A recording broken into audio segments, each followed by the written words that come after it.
Hey everybody, it's Warboss Fitz. I made the decision that I was going to redo my comparison between one-page rules and Games Workshop. I had a list that I had written out of all the different points I wanted to hit. One of those points got really big. So big, I decided to make it its own video. At what point was that? Well, that would be the prices. Comparing getting into one-page rules to getting into Games Workshop or 40K specifically. And the reason why it is so big and decided to make it its own episode is I think that's going to be the most concerning thing for people entering the hobby. They're going to look at the price tags and just walk away. I remember when I started in the hobby, it was the late 90s. I had a weekend gig where I mowed lawns. That would give me enough pocket money to where I could go pick up a box of infantry or a tank or what have you every week or two. Nowadays, even in my adult job making adult money, if I had to start all the way over with Games Workshop, I would just walk away from it. We're going to talk about getting into one-page rules and getting into 3D printing if that's the route you want to go down versus Games Workshop. Games Workshop uses Citadel Miniatures, and OPR is a model agnostic game where you can use anything you have to play the game with. You can use your existing Citadel miniatures to play, and most people do. You can also use quarters and pennies to represent your army on the table. When I first heard about OPR and looked up a video on YouTube on how to play, there wasn't much. The first video that I looked at that had Grimdark Future in the title, it was in French.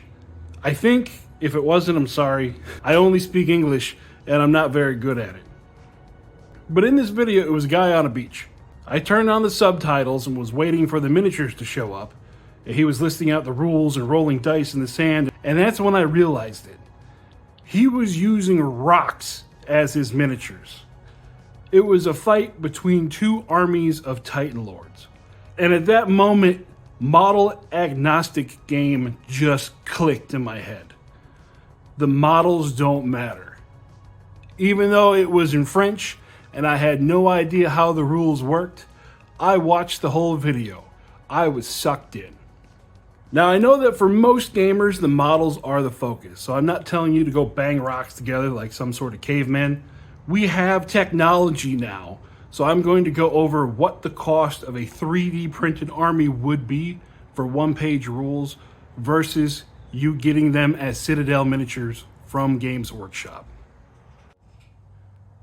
So you may have heard that 3D printing is a cheaper alternative to Games Workshop models. I've heard arguments about the prices of 3D printing, the cost of the printer, the cost of the resin, and any additional equipment that you might need to clean the prints to get them ready for paint.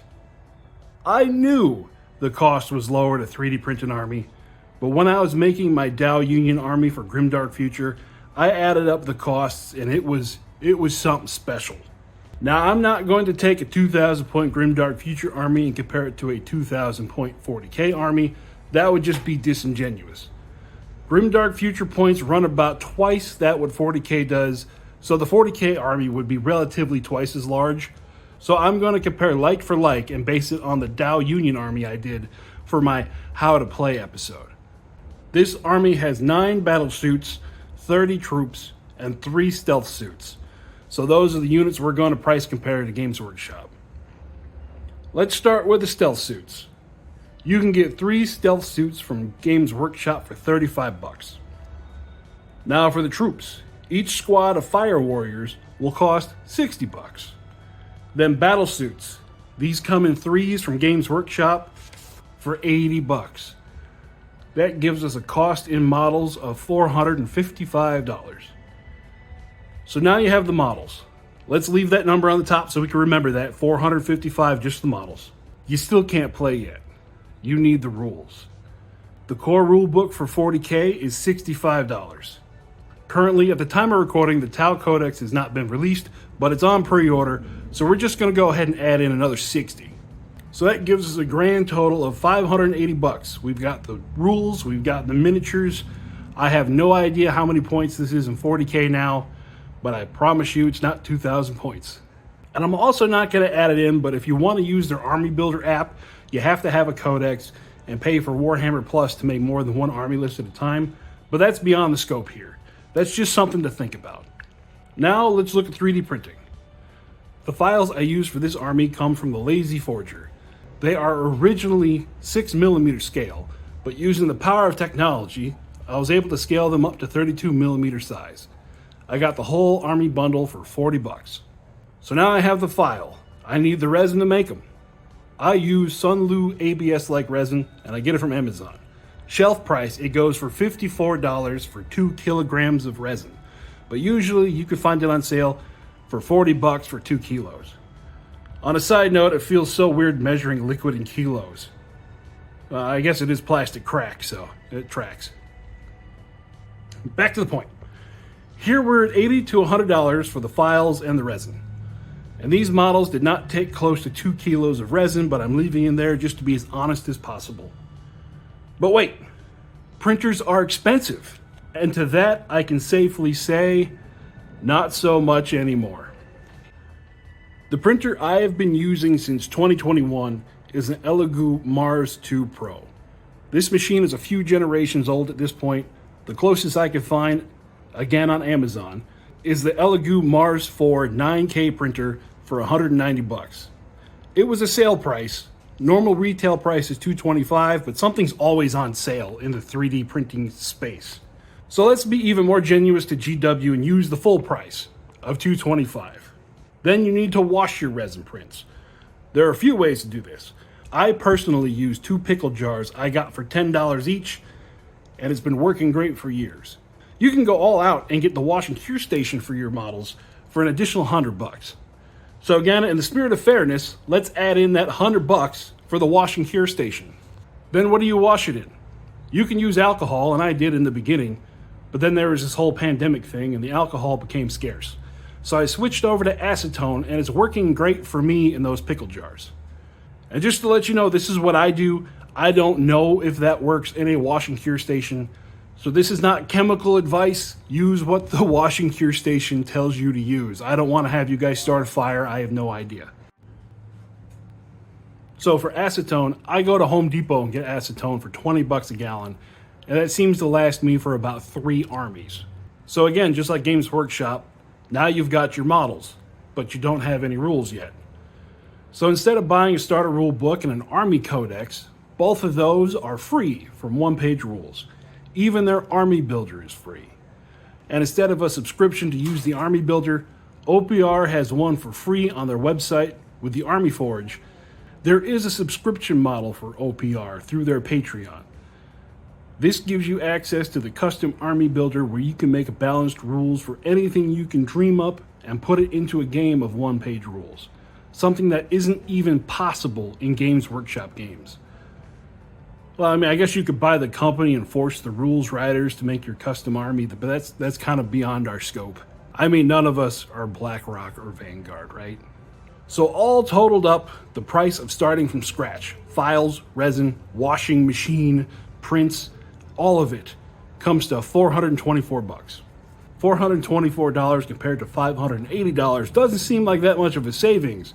But remember, after we bought everything on the resin side, we have our army, a printer, wash station, wash chemicals, and resin left over. And on the GW side, all you got's 42 miniatures. Once you're over the hurdle of the printer, the cost drops astronomically. You want to double the army? From GW, that'll be another $580. With the printing, you just got to load it back up and hit print. You have all the stuff left over. That's a cost of $0. You want to start another army altogether? The only cost is going to be the files and the resin, compared to Games Workshop, where you're going to have to start all over and get everything new except for the core rule book. You're still going to need new miniatures. You're still going to need a codex for that army. On this channel, I print, build, and paint an army a week. My costs in resin are $20 a week. I spend more than that on a single stop to 7-Eleven. Without 3D printing, I would have left the hobby 3 or 4 Games Workshop price hikes ago. I want to see anyone that wants to get into wargaming get into wargaming without the huge investment that playing any of the GW games have. With 3D printing, it is an investment up front, But after that first hurdle, the cost of the printer, you could put models on the table that cost you pennies to produce. And before anyone jumps on the "it's not safe" bandwagon, yes, you are using chemicals. Yes, they are toxic. These are not the chemicals they used to be at the dawn of 3D printing. The smell is negligible. Wear gloves and just don't drink it and you'll be fine. Have some kind of ventilation for your system like a window or an exhaust fan and you're good to go. So if you're on the fence about 3D printing, I hope that this was able to nudge you just enough to take the plunge into it.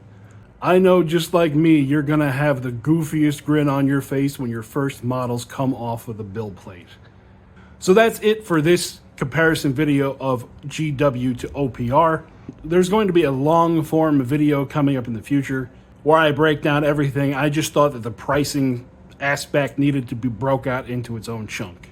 And I hope that after watching this, I've opened your eyes up to the whole 3D printing versus Citadel miniature situation. So that's going to do it for me out here in the garage today. I hope to see you across the table someday. Have a good one. Bye-bye.